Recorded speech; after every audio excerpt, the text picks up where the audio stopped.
Today I'm gonna share with you about dua puteri kayangan yang sangat cantik berasal daripada Sarawak tapi end up jadi gunung. Once upon a time ada dua beradik daripada kayangan yang sangat cantik bernama Puteri Santubong and Puteri Sejinjang. Puteri Santubong ni power gila menenun, whereas Puteri Sejinjang ni power gila menumbuk padi. So because of bakat anak-anak dia ni, bapak dia orang decided untuk turunkan dua puteri ni dekat tempat yang berbeza, dekat Pasir Kuning and also Pasir Putih.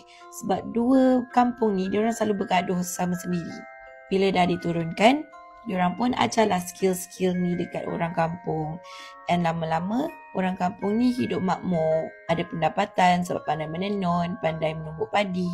So everyone's happy until came a prince. There's a handsome prince daripada Gunung Serapi.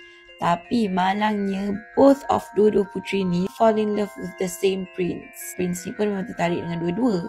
Masalahnya, dia nak kahwin dengan dua-dua sekaligus. Of course tak boleh and neither wants to share. Dua-dua puteri ni tak nak share prince ni. So daripada love, dia jadi jealousy, jadi envy. And lama-lama, diorang ni jadi violent tau with each other. Bila ayah diorang daripada kayangan ni tahu, ayah dia jadi sangat marah. Just because of a prince korang gaduh.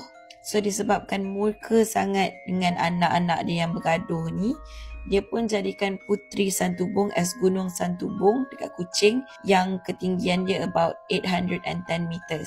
Whereas Puteri Sejinjang jadi bukit kecil dekat muara sungai. But there's a version that says serpihan kepala Puteri Sejinjang tu jatuh jadi pulau-pulau Satang and Talang.